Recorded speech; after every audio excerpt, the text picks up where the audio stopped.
Chapter 8, March 4th, Wallacey Yee Center, Neels Gap, Georgia. Miles hiked today, 6 so far. Total miles hiked on the Appalachian Trail, 20.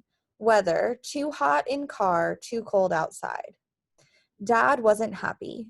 His car was the first one in several minutes that we saw on the road in front of the store. He accelerated towards us, stopped with a screech in the first parking spot, threw the door open, got out, and wrapped his arms around me, all in one continuous motion like a movie. "Danny," he said, "are you okay?" "Yeah." He smelled so comforting and familiar, a little bit like Springer's shirt. Dad pushed himself arm's length while still holding my shoulders. "Why did you do this?" he said. "Why did you run away?" I looked away. "How was Jamaica?" I asked. Dad's face turned red. His mouth fell open. "Of all the childish tricks," he said. "Is that why you ran off? I wouldn't have thought." "No," I said. "It's not why I left. I didn't even know where you were because you didn't tell me anything about it. I did not run off. I'm hiking." I thought that of all people he would understand. "You scared us to death, Danny." "She knows," Mom cut in. "We've been over that. I think she understands."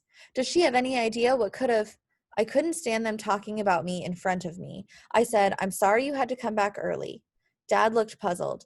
"We didn't," he said. "We had always planned to come back on Thursday. Lisa had to work." Really, I did not feel like speaking to him. Not at all. Not ever again. But I couldn't help myself. I said, "So, did you decide to marry someone you hardly knew at all, or were you lying to me when we ran into Lisa at the restaurant?" Dad opened his mouth, shut it, and then opened it again. Mom said, "Danny, get in the car." I climbed into the back seat. They started yelling at each other even before I could slam the door. I turned my face from the window and plugged my ears with my fingers. I tried to recall the peacefulness of the walk the day before on the ridgeline. I couldn't. When Springer was alive, we'd play backgammon when our parents fought. They tried to keep their arguments private, but we always knew. Backgammon was a good game, just interesting enough that we had to pay attention, but not so complicated that we couldn't listen for when the shouting stopped. Springer liked Dad best, I know. Dad liked Springer. After a while, the car door opened. I unplugged my ears. Mom shoved my pack into the back seat beside me and got into the front passenger seat. I looked out the window. Dad had his back to us. He was talking on his cell phone. "He's calling Lisa," Mom said. "He's going to take care of things so that we can stay out here this week." She gave me a funny look. "I know you're angry. I do. But please keep a cork in it right now. You're not helping." "Sorry." Dad got into the car and put it in gear. I hadn't noticed, but he'd never turned the engine off. "Are you taking us back to the trail?" I asked. That was good. Suches was 2 miles from the trailhead. We'd hoped to hitch a ride in, but no one had stopped. "I'm taking you to Wallacey Yee," Dad said. "Your mother needs some hiking boots and a sleeping bag." "No," I said. "We have to stay on the trail." Dad turned onto the road. "I have to have boots, Danny," Mom said. "I can't keep hiking in running shoes." "No," I said. "It doesn't count as a through hike if you skip any." "Danny," Dad said, "this is not a through hike. You're taking a walk in the woods." The car sped up. I opened my door wide. I was on the passenger side. I could jump, probably onto the grass shoulder. I grabbed my pack. "Danny!" Dad grabbed the other side of my pack, braked hard. "Shut that door." I didn't. The car was almost stopped and I took a leap out of it, leaving my pack behind. I tumbled onto the shoulder into the ditch. I wasn't hurt. The car stopped completely. Mom walked down to the ditch. She watched me stand up. "You are not behaving rationally," she said. "I hate him," I said. "I think I really do." Mom didn't say anything, didn't touch me, didn't move. "Get back in the car," she said after a long minute. "Do not try anything like that again." She put her head in the open door and said to my father, "After Wallacey Yee, you'll take us back here, to the trailhead, okay?" Dad said a lot of words to her about spoiling the child, about therapy, and how I never behaved like this before, and how I was a danger to myself. But Mom's face was like a rock, and all his words were just washing over it without changing it at all. I understood that we would come back to the right place on the trail, so I got in. Dad said a lot more on the way to Wallacey Yee. I didn't listen to any of it. Wallacey Yee Center at Neels Gap, Georgia, is the only place where the Appalachian Trail runs through a building. The building, not surprisingly, is a hiker's paradise. Mom got boots and clothes suited for hiking, a pack and a sleeping bag. We emptied my whole pack onto the floor and went through it, deciding whether we needed a bigger stove or more water bottles, figuring out what we could share. Dad watched and shook his head. "Wow, good bare bones hiking. Did your mom tell you what to pack?" "I did it myself," I said. "No one taught me." I waited for him to realize that he could have taught me, or Mom, but he didn't say anything. I said I wanted to take more, but I was afraid I couldn't carry it.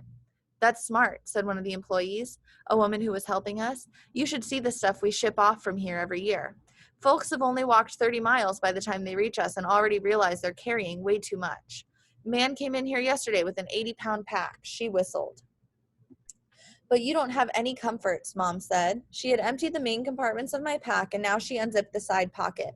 With a slightly puzzled look, she pulled out Springer's t-shirt, and then saw what it was. I have that, I said. I reached for the shirt, and Mom gave it to me. Her face was very pale. I held the shirt near my face and sniffed it, just out of habit. Is that Springer's? Dad asked in a choking voice. I missed him so much. I longed for my big brother. Dad took a step closer, and suddenly we felt like a family again.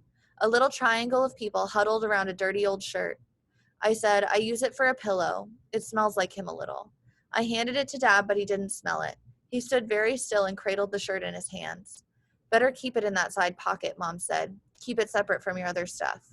I had expected them to think I was crazy for carrying around Springer's shirt. They were so gentle and sad that I forgot for a moment how angry I was with them. You might want to get a bigger journal, Mom went on, and you need a heavier fleece. We've been lucky with the weather. People can freeze to death easier than you think. We picked out a tent for Mom and a pack, and a second pot and spoon, and another stuff sack for food. I started adding up the price tags. Mom's boots were expensive, and so was the tent. My $500 wouldn't pay for the pile of gear on the floor. Can we afford this? I asked. We're going to need it, Mom said. But for years, I'd been hearing about the stuff we couldn't afford. Mom smiled in a way that I didn't like. You're picking this exact moment to be practical, she asked.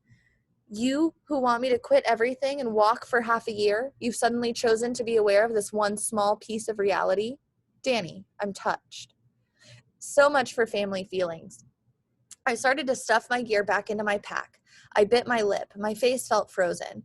Mom came up behind me and touched my arm. It felt like an electric shock. I jumped away. I'm sorry, she said. That wasn't fair. I know a lot about reality, I said. We can afford the tent, Mom said. We'll put it on my credit card. We'll work it out.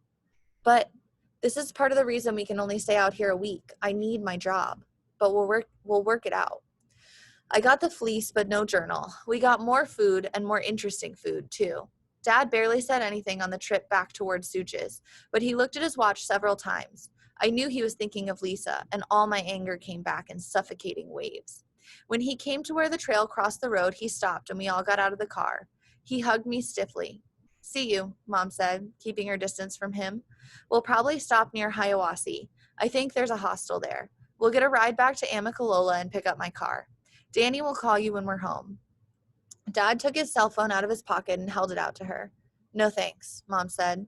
You might need it, he said. We'll be fine. Really? He tossed the phone across the gap between them. Mom moved her hand to catch it, but missed. The phone smashed into the asphalt. Sorry, Mom said. Dad picked it up and fiddled with it, but it was broken. We'll be fine. Don't worry. All right. Goodbye.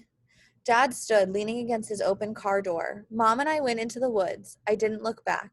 When we'd walked a while and stopped for water, I asked, why didn't you want the phone? Pain in the neck in the woods, Mom said.